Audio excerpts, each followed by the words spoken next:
좋으신 하나님 감사합니다. 예수라는 이름을 부르는데 우리는 감격합니다. 예수님이라는 그 이름을 부르는데 우리는 기쁩니다. 그것이 하나님의 은혜요 하나님의 능력인 것을 우리가 압니다. 말씀을 통해서 하나님의 은혜가 얼마나 큼을 더 배우게 하시고 이 시간에 우리의 심령과 우리의 믿음이 주님을 더욱더 바라보아 우리의 부족함과 연약함이 우리 눈과 길을 막지 않도록 인도하시고 주님을 보게 하시고 주님을 듣는 복된 시간 되게 축복하여 주시옵소서. 주오신 예수님의 이름으로 기도합니다. 아멘. 오늘 말씀은 에스더 2장의 말씀을 보도록 하겠습니다. 제가 가진 성경으로는 구약 성경 751면에 있습니다.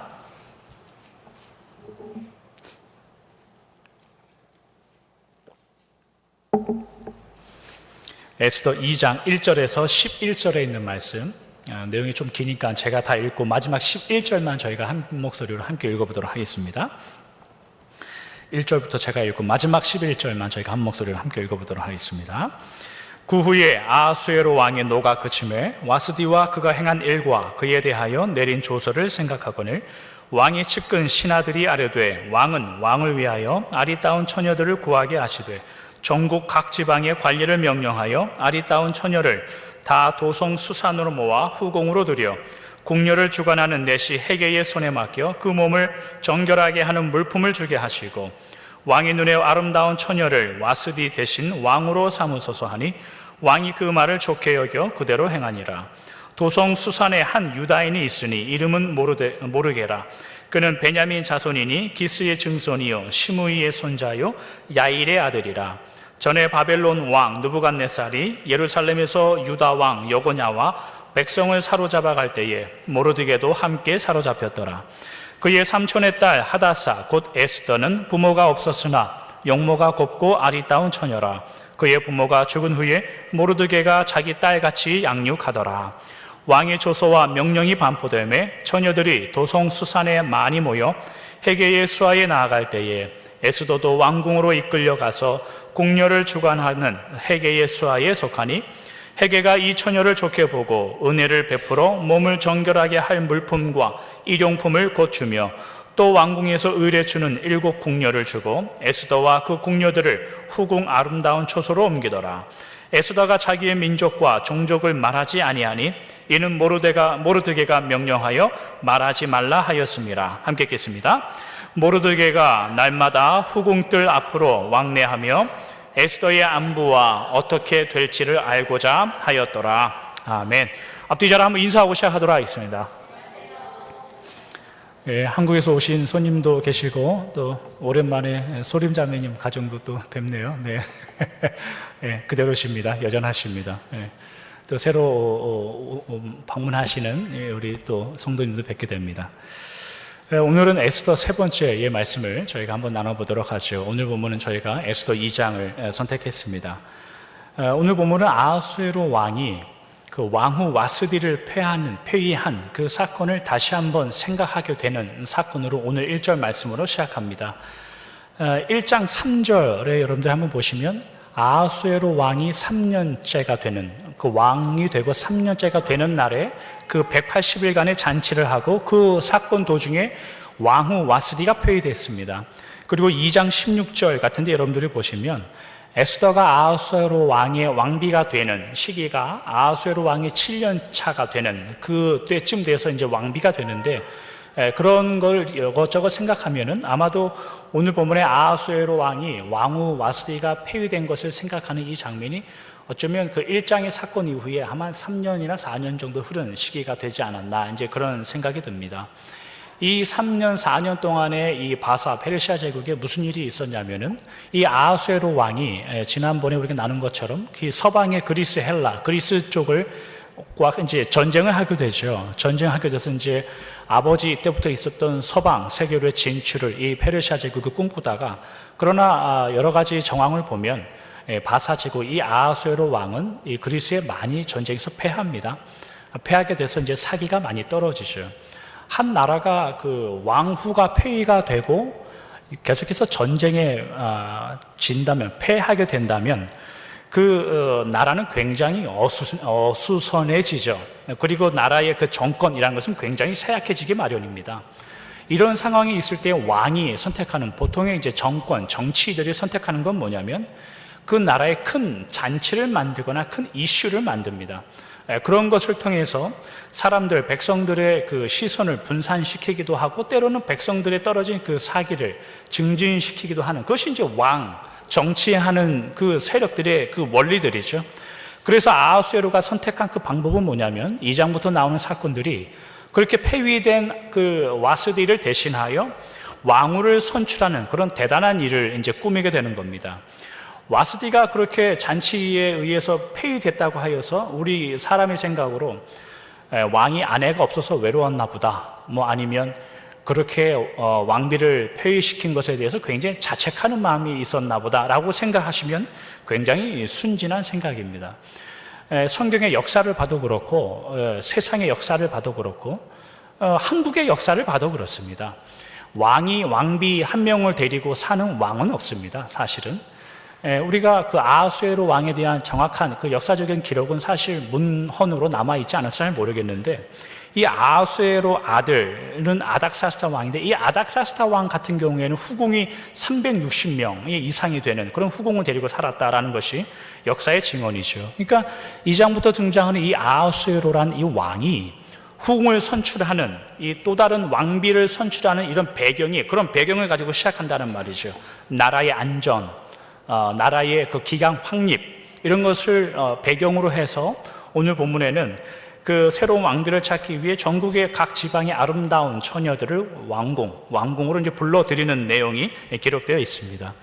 그 왕비의 후보가 되기 위해서 127개의 지방에서 아리따운 처녀들을 이제 왕궁으로 불러들이는데, 사실 이것은 즐거운 일이 되지 못합니다. 왜냐하면 개 중에는 기회가 될 수 있겠다, 어쨌거나 왕에게 선택이 되면은 남은 평생 일평생 잘 먹고 잘 사는 거 아니냐, 이제 그런 생각을 가지고 그 왕궁에 오는 처녀들 혹 있을 줄 압니다. 그러나 오늘 본문 여러분들이 14절 이런 데 보면은 왕을 한 번 만나고 왕에게 택함 받지 못하면 왕을 그 뒤로는 한 번도 볼 수가 없는 겁니다. 그게 이제 법이에요. 그러면 그런 여인 같은 경우에는 평생토록 왕궁에서 한쪽 구석에서 사는 후궁으로 산다 이거죠. 그리고 이 후궁을 받아들이는 이 과정을 오늘 보면 3절에 여러분들이 보시면 왕이 조서를 내리고 명령을 내립니다. 명령이라는 것은 여러분 방을 붙여서 골목마다 전단지를 붙여서 왕비에 되고 싶은 사람은 한번 오시오, 지원하시오, 이렇게 해서 어떤 컨테스트를 열어서 거기서 잘난 여인을 한 명을 뽑아서 왕비로 선출하는 게 아니라 조서와 명령을 내린다는 뜻이에요. 명령이 내려졌다는 말은 뭐냐면 병력이 동원된다는 뜻이고 강제가 동원된다는 뜻이에요. 한 사람의 여인이 선택되지 못하면 그는 평생 결혼하지 못하고 후궁으로 궁 안에 사는 어떠한 한 여인의 인생이 달린 문제를 우리가 따져보고 있는 거라죠. 지금 그 이야기를 우리가 하는 겁니다. 그래서 오늘 본문 8절 같은데 여러분들이 보시면 이런 성경 구절이 있습니다. 왕의 조서와 명령이 반포되매 처녀들이 도성수산에 많이 모여 헤게의 수하에 나아갈 때에 에스더도 왕궁으로 이끌려가서 궁녀를 주관하는 헤게의 수하에 속하니, 조서와 명령에 의해서 각 나라의 127개의 지방에 이 아리따운 처녀들이 궁으로 끌려왔다는 소리입니다. 에스더 역시 왕궁으로 이끌려라는 표현은 왕궁으로 끌려왔다는 뜻이에요. 모르드게에 관한 내용은 저희가 다음 주에 조금 더 살펴볼 예정입니다만, 에스더를 왕궁으로 보내는 이 장면을 혹 우리가 어떻게 오해할 수 있냐면 삼촌 모르드게의 계획이 아닌가, 이제 그런 생각이 들 수 있죠. 에스더야, 우리 한번 해보자. 그래서 잘 되면 남은 인생 그렇게 살 수 있는 거 아니냐라고 이 삼촌 모르드게가 에스더를 그 후보 중에 한 명으로 보낸다라고 생각할 수 있지만 사실은 아닙니다. 조서와 명령이 내려졌다는 뜻은 왕의 명령에 거역할 수 없는 상황에 직면했다는 뜻입니다. 그래서 에스더를 그렇게 보내는 거예요. 그렇게 에스더를 보내면서 모르드게가 10절에 무슨 이야기를 하냐면 이런 이야기를 합니다. 에스더가 자기의 민족과 종족을 말하지 아니하니 이는 모르드게가 명령하여 말하지 말라 하였습니다. 그렇게 끌려가는 그 에스더에게 모르드게가 민족과 종족을 말하지 말아라, 이제 그렇게 이야기하는데, 민족이라는 것은 사실 유대인의 포로로 끌려온 그 포로 출신이라는 것을 가서 말하지 말아라. 그리고 두 번째는 종족을 말하지 말아라 라는 표현인데, 종족이라는 것은 뭐냐면, 여러분들이 5절 말씀을 보면 이 모르드게와 에스더는 베냐민 지파요 기스의 후손이라 이제 이렇게 나와요. 기스의 아들이 사무엘상, 여러분 나중에 시간 돼서 보시면 기스의 아들이 누구냐면 이스라엘의 최초 왕 사울입니다. 사울. 그러니까 민족을 말하지 말라는 것은 유대 출신을 말하지 말라는 뜻이고, 종족을 말하지 말라는 것은 거기 가서 쓸데없이 나 왕족 출신이요, 이제 그런 말 하지 말라는 겁니다. 그렇게 하다가는 너의 그 인생, 운명, 목숨에 대해서 어떤 일이 생길지 모르니까 가급적 그런 거 이야기하지 말라라는 거죠. 그러니까 이 장면에 대해서 그 유대인들, 그 랍비들이나 유대 출신의 그 이스라엘 사람들이 주석서를 이렇게 가만히 들여다보면 굉장히 이 모르드게와 에스더를 비판합니다. 비판하는 내용이 뭐냐면, 어쨌거나 이방 나라의 왕궁에 가서 들어가서 살 거냐, 이겁니다. 그곳에 가면은 그들이 우상들에게 드렸던 재물을 먹고 마실 텐데 그거 먹고 살겠다고 들어가는 거냐, 어쨌거나 그들이 이방 신들에게 전하는 제사의 왕비가 되면 거기에 속하여 이방 신의 제사를 드릴 건데 거기 가서 동참할 거냐, 도대체 이 사람들의 믿음은 어디 있고 신앙은 어디 있느냐라고 하여서 이 모르드게와 에스더 이 장면을 굉장히 비난하는 그런 이제 학자들이 많이 있는데, 그렇게 하는 정당한 이유는 사실이 있습니다. 왜냐하면 우리가 잘 아는 다니엘 같은 분이죠. 다니엘이 이 모르드게와 동일 시대의 인물인데, 다니엘서 1장 여러분들이 보시면 1장 4절에 뭐라고 기록하냐면, 다니엘서 1장 4절에 다니엘이 용모가 아름다움으로, 이런 표현이 나와요. 용모가, 다니엘이 남자임에도 불구하고 용모가 아름답고 지혜가 있어서 거기에 왕궁에 뽑혀갔다라는 표현이 나와요. 거기서 가르침을 받고 바벨론 제국의 일을 시키는 자로 거기서 양육되어진단 말이죠. 우리가 잘 알듯이 왕이 진미를 주고 그런 꼬마 아이들, 다니엘 같은 꼬마 아이들을 거기서 양육하는데, 다니엘 1장 8절 우리가 잘 아는 성경 구절이 거기 있지 않습니까? 다니엘이 뜻을 정하여 왕의 진미와 그런 음식으로 자기의 몸과 신앙을 부정하지 않도록 하는 그런 내용 거기 나온단 말이죠. 하나님의 은혜를 그렇게 나누는 위인들로 다니엘은 소개되고 있어요. 그러면 이에 반하여 오늘 본문에 우리가 살펴보고 있는 모르드게나 에스더 같은 이런 분들은 못나도 굉장히 못난 분들이죠. 기백도 없고 결심도 없습니다. 그러니까 쉽게 말하면 오늘날 저희 표현을 빌리자면, 그렇게 끌려갔을 때에 혀깨 몰고 죽을 자신도 없는 사람들이고, 접시물에 코 박고 죽을 용기도 없는 거고, 우리 옛날 어르신들의, 여인들의 가슴에 품고 있는 은장도 같은 거 하나 들고 그런 끌려갔을 때 콱 찌르고 죽을 용기도 없는 거죠. 그냥 끌려간단 말이죠. 우리는 이런 모르드게와 에스더를 그렇지 못하다고 비난으로 몰고 가야 되는가? 이제 오늘 본문이 우리에게 그런 질문을 합니다. 과연 우리는 그럴 수 있고 그래야만 되는가? 라는 건데, 사실은 그럴 수 없습니다. 왜냐하면 우리가 우리의 수준을 알기 때문이죠. 여기 있는 모든 남자분들은 저를 포함하여 모르드게와 별 차이 없을 겁니다. 여기 있는 모든 분들은 제 아내를 포함하여 에스더와 크게 다르지 않은 신앙의 수준일 겁니다. 우리는 그렇게 늘 내몰린단 말이죠. 늘 그렇게 강압과 그 세상의 그 떠밀림에 의해서 살아갈 수밖에 없는 게 우리의 수준입니다. 약하고 부족하고 위인이 못 된다 이겁니다. 그럼 위인이 못 되는 하나님의 자녀들, 하나님과의 관계에 있어서, 그러면 그런 자들을 통해서 하나님이 역사하시는 분이라면 하나님의 역사는 도대체 어떻게 이루어가느냐라는 질문이죠. 다니엘 같은 위인들이 있으면 좋겠죠. 다윗 같은 위인이 있으면 좋겠죠. 그러나 우리가 경험하는 건 뭐냐면, 대부분의 성도님들은, 성경에 나오는 그런 분들을 제외한 대부분의 성도님들은 이렇게 비참하게 산다 이거죠. 그 속에서 하나님이 어떻게 일을 하시고 어떻게 역사를 하실 것인가, 그것이 에스더라는 성경이 우리에게 주는 교훈이고 이유입니다. 오늘 본문 우리가 잘 보면 본문이 몇 가지를 숨겨요. 우리에게 정보들을. 뭘 숨기냐면, 첫째는 이렇게 아무런 저항할 수 없는 힘에 끌려가는 에스더의 마음이 무엇인가를 성경이 말하지 않아요. 두 번째는 너 거기에 끌려가거든 민족과 종족을 숨겨라 라고 말하는 이 모르드게의 진짜 본의가 뭔가를 말하지 않아요. 성경이 구체적으로. 더 우리가 주목해서 봐야 될 것은 뭐냐면 하나님 역시 이 상황에서 아무런 말을 하고 있지 않아요. 여기가 이제 저희가 주목해서 봐야 될 부분인데, 모르드게, 에스더, 하나님, 이 상황에서 모두가 다 잠잠하고 있습니다. 이 잠잠하다는 거, 여러분, 소리가 없다는 거, 조용하다는 것은 사실은 보이지 않는다는 뜻입니다. 보이지 않는다는 의미는 이 결과가 어떻게 결과되어질지, 그리고 이 일이 어떻게 나중에 끝날지 예측할 수 없다는 거죠. 이런 인생은 사실 누구나에게 동일합니다. 우리도 경험하는 바죠. 우리가 아무리 예측하고 여러분들이 계획하고 꿈꾸고 생각하는 길을 갈지라도 늘 뒤를 돌아보면 느끼고 생각하는 게 뭐냐면 우리가 예측한 대로 인생이 흘러오지 않았다는 뜻이죠. 세상의 지혜를 다 모으고 세상의 재물을 다 모으고 세상에 있는 여러 가지 현실들, 지혜들, 권력들, 힘들을 다 모아서 나의 어떤 인생의 길을 확보하려고 해도 뒤를 돌아보면 그것대로 되어온 적이 한 번도 없다는 것을 우리가 느끼죠. 그러면서도 불구하고 우리가 느끼는 게 뭐냐면 그럼에도 불구하고 하나님은 한 번도 우리를 떠난 적이 없다는 것도 우리가 배우는 겁니다. 그게 성경이 우리에게 말하는 바이죠. 에스더는 지금 그러한 길을 가고 있는 거죠.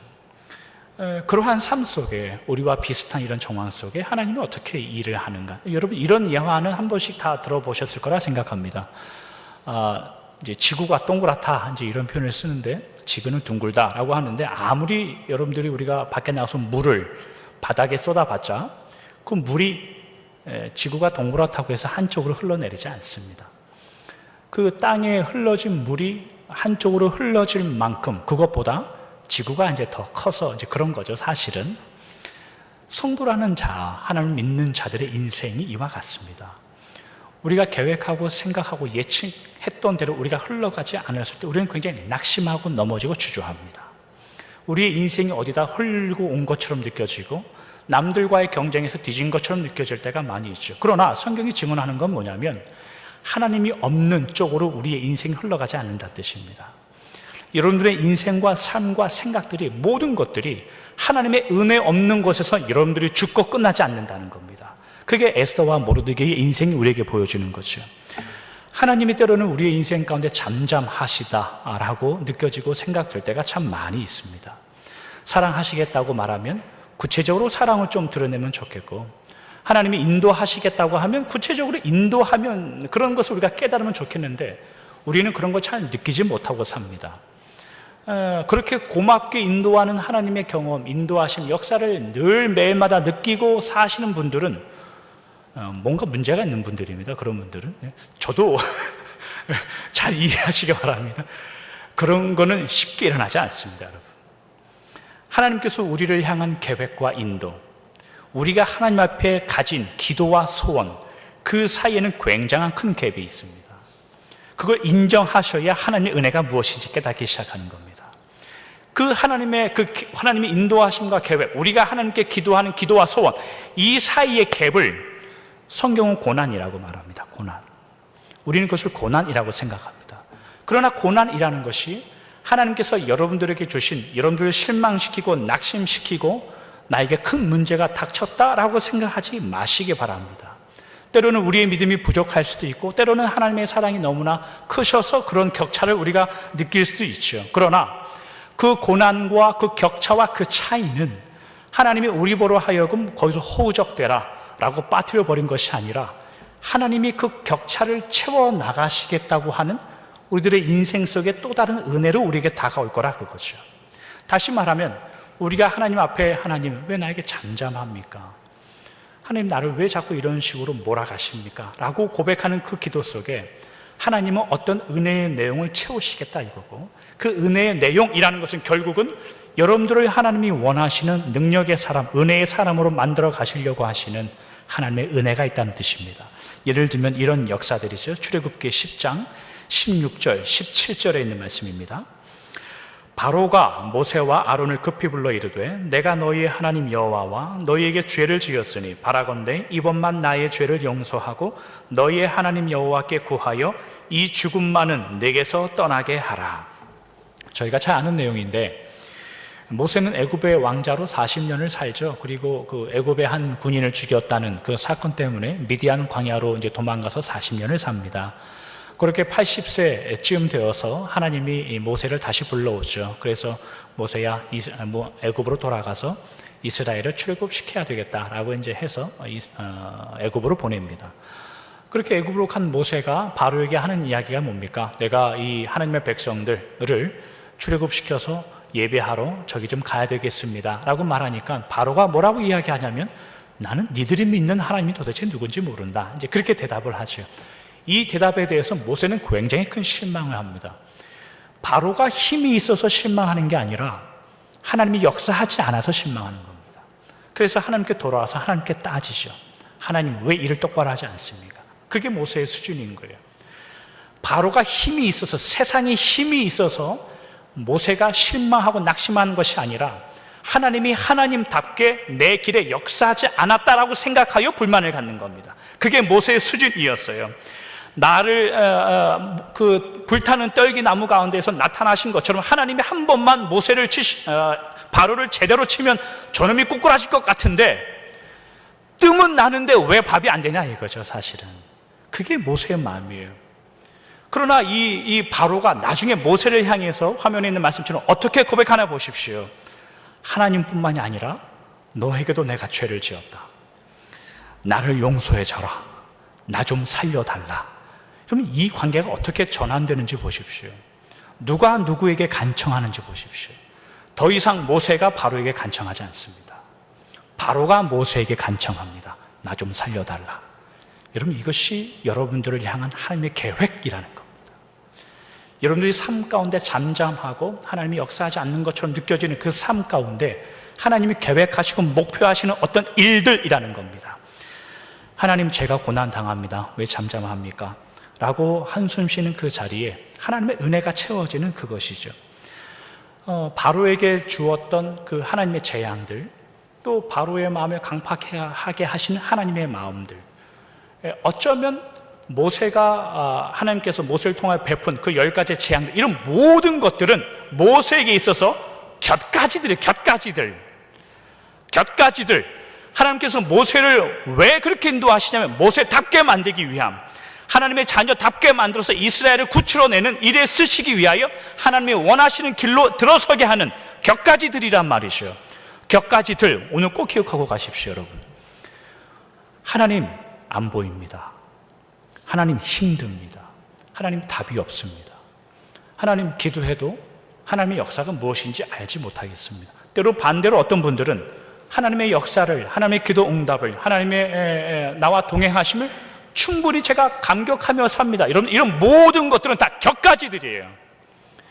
곁가지들은 뭐냐면 잘라버리면 없어도 되는 것 수도 있어요. 하나님이 참으로 원하시는 것은 여러분들을 여러분답게 데려가시려고 하는 겁니다. 주님을 만나는 그날에 수고하고 잘 하다 왔다, 하나님은 그것 들으려고 하는 겁니다. 여러분들이 이 땅 가운데 얼마나 큰 재력을 가지고 살려고 하는지, 얼마를 더 가져야 하나님 앞에 충분합니다라고 얘기할 건지, 얼마큼 더 건강해야 하나님 앞에 하나님 덜 건강해도 됩니다 그렇게 기도할 건지, 얼마큼 더 권력과 사회적인 신분과 명예를 가져야 하나님 그것으로 충분하고 이제는 하나님이 더 필요합니다 라는 기도가 나올런지, 그 제외 것 모든 것들은 다 곁가지라 이겁니다. 그러니 여러분, 곁가지들 때문에 고생하지 마십시오. 고생한다는 말은 수고하지 말라는 의미가 아닙니다. 수고하십시오. 노력하십시오. 그러나 곁가지들로 인하여 여러분들의 믿음의 인생이 흔들려서는 안 됩니다.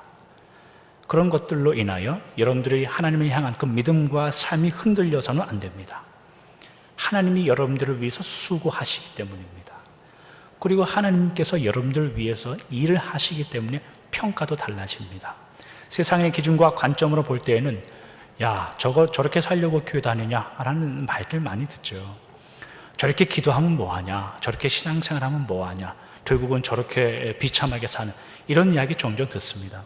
그러나 하나님께서 여러분들을 평가하실 때는 완전히 다른 평가로 볼 겁니다. 우리가 얼마만큼 주 앞에 가까이 왔는가를 평가할 겁니다. 그리고 하나님의 은혜의 눈으로 평가할 겁니다. 예를 들면 이런 것들이에요. 사도행전 8장 1절과 4절에 있는 말씀입니다. 사울은 그가 죽임당함을 마땅히 여기더라. 그날에 예루살렘에 있는 교회에 큰 박해가 있어 사도 외에는 다 유대와 사마리아 모든 땅으로 흩어지니라. 그 흩어진 사람들이 두루 다니며 복음의 말씀을 전할세. 우리가 잘 알고 있듯이 초대교회가 많은 핍박을 당했습니다. 그 중에서 가장 유명한 사건이 초대교회 집사님 스데반 집사님이 설교를 하시고 사도행전 7장에 순교하시는 장면인데, 순교하신 이후에 전체 교회에 큰 박해가 일어나자 성경은 뭐라고 기록하냐면 사도 이외의 모든 교회가 흩어졌다라고 말합니다. 그럼 제가 한번 질문을 해볼까요? 초대교회 이 성도님들은 세상의 관점으로 보면은 도망간 걸까요? 흩어진 걸까요? 도망간 거죠. 살기 위해 도망간 겁니다. 교회 안에 핍박이 일었을 때 누구든지 잡으면 죽이고, 누구든지 잡으면 출교를 시키고, 누구든지 잡으면 해코지 하는 그 시대에 큰 핍박과 박해가 일어나자 그들은 도망간 겁니다. 현실로 말하면 살기 위해 몸부림친 거고 세상이 두려워서 숨어버린 거죠. 그러나 하나님은 뭐라고 표현하냐면 내 자녀들이 흩어졌다라고 말하죠. 왜 흩어졌을까요? 가서 복음을 전하기 위해서 흩어졌다라고 이야기하는 겁니다. 평가가 다르다는 겁니다. 그들은 도망가도 하나님은 그 자리에서 일을 하셨고, 세상 속에서 무서워서 숨어 지내도 하나님은 그들을 버리지 않고 그리로 내가 보냈다라고 말하는 거죠. 어느 날 군인들이 집에 문을 박차고 들어와서 에스더를 잡아가죠. 모르드게가 그 장면을 보면서 딸 같은 에스더를 놓칩니다. 우리 눈에는 잡혀간 겁니다. 그 당시에 세상의 눈으로 볼 때는 잡혀간 겁니다. 그러나 하나님은 내가 보냈다 그러는 겁니다. 나중에 에스더의 이야기가 어떻게 보냄받은지 이를 증명해내는 거죠. 하나님 그 형들이 요셉을 꼴사나와서 애굽에 팔아버립니다. 그러나 나중에 요셉이 형들을 다시 만날 때 뭐라고 이야기합니까? 하나님이 나를 먼저 보냈어. 그렇게 이야기하는 거죠. 여러분들은 보내진 자로 사는 겁니다. 쫓겨난 자가 아니라, 여러분들은 숨어 지내는 자가 아니라, 하나님께서 잠잠하여 도망간 자가 아니라, 여러분들이 현실과 묶여져 있는 여러 가지 환경 속에 하나님 앞에 불평과 눈물과 한숨을 쉬어도 하나님은 내가 보냈다라고 말하는 거죠.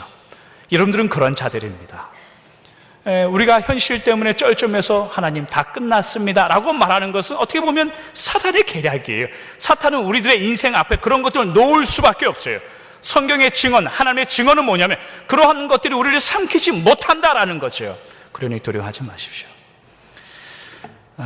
밀려오는 기도의 제목들, 한숨들, 그리고 하나님 앞에 드리는 낙심함, 때로는 기쁨, 감사, 이런 모든 정황들이 하나님께서 여러분들에게 허락하신 하나님의 은혜를 채우시려고 하시는 그 차이와 그 공간이라고 여기고 여러분들의 인생을 살아내시길 바랍니다. 그런 분들은 성도의 기품을 유지할 수 있습니다. 그런 분들은 성도의 멋을 유지할 수 있습니다. 환란이, 풍랑이 일어날 때에 호들갑 떨지 않습니다. 기품을 유지하십시오. 성도의 멋을 유지하고 사십시오. 그것이 하나님이 원하시는 길입니다. 말씀을 정리하도록 하죠. 아하수에로의 그 조서, 명령으로 인해서 나라 안의 모든 어여쁜 처녀들이 강제와 강압에 의해서 끌려갑니다. 그렇게 에스더라는 여인은 그 세상의 힘 앞에 아무런 항의가 아니라 무슨 대화입니까? 저항할 수 없이 그냥 이렇게 끌려가죠. 그 끌려가는 속에 잠잠합니다. 에스더도 잠잠하고 모르드게도 잠잠하고 하나님도 잠잠합니다. 그러나 그 잠잠함이 인생이 끝났다라고 말하는 하나님의 떠남의 표현이 아니라 그 속에서도 여전히 일하는 그 공간을 하나님의 은혜로 채우려고 하시는 하나님의 은혜입니다. 우리도 이와 같은 길을 걷죠. 우리가 무슨 기백이 있습니까? 우리가 무슨 신앙의 능력이 있습니까? 저는 별로 없습니다. 기도 응답도 별로 그렇게 많지 않고, 하나님이 저에게 주신 오래전에 몇 주 전에 금요 기도회 때 나눴던 저의 고백이기도 한데, 하나님이 저에게 주신 큰 달란트가 뭐냐면 큰 눈입니다. 큰 눈. 큰 눈이 뭐냐면 겁을 잘 먹습니다. 겁을 잘 먹어서 누가 한 소리 하면은 일주일 내내 그것 때문에 속이 상해하고 그것 때문에 기도를 합니다. 그러나 그게 하나님께서 저에게 주신 능력입니다. 왜냐하면 그런 일이 있을 때에 저는 속상해하면서 기도합니다. 속상해서 하나님 앞에 나와서 하나님 더 의지합니다 라고 고백합니다. 그게 저를 지금까지 이끌어왔던 저의 힘이기도 합니다. 여러분들 부족함, 연약함, 넘어짐, 그게 여러분들을 평가하지 않습니다. 하나님이 여러분들을 평가하실 것이고 여러분들을 여러분답게 만드신 이후에 하나님이 여러분들을 바라보실 그 눈을 기대하시고 돌아오는 한 주를 살아내시길 주님의 이름으로 축원합니다. 기도하겠습니다. 주님 감사합니다. 저희가 에스더 2장의 말씀을 계속해서 살펴봅니다. 하나님, 에스더가 잡혀갑니다. 원하여 왕비가 되기 위하여 자원하여 가는 것이 아니라 강제와 강압에 의해서 간 것입니다. 어쩔 수 없는 현실에 내몰렸다는 뜻입니다. 하나님, 우리도 이와 비슷한 길을 걸어갑니다. 우리가 선택하고 세상의 지혜와 신분과 권력과 재물을 쌓아도 늘 현실 속은 우리는 끌려다니고 우리가 어찌할 수 없는 상황 속에 놓이는 것이 우리의 현실이고 수준입니다. 그러나 주님, 그것이 하나님의 은혜를 가리고 하나님께서 잠잠하신 그 이유와 하나님께서 아무 대답도 없고 응답이 없는 우리의 아픔과 고통이 아니라 그 상황들을 주님의 은혜로 채워주시고 우리의 눈물과 기도들을 하나님께서 역사해 주심으로 인도하실 믿음의 기회가 될 수 있는 시간들임을 우리가 배우니 하나님, 우리 모두 그 길을 걷게 하여 주시고 하나님이 원하시는 그 아름다운 믿음의 삶, 그 성도의 길, 하나님 신앙의 길을 걸어낼 수 있도록 주님 축복하여 주시옵소서. 주오신 예수님의 이름으로 기도하옵나이다. 아멘. 찬송가 384장 함께 찬송하시면서 준비한 번호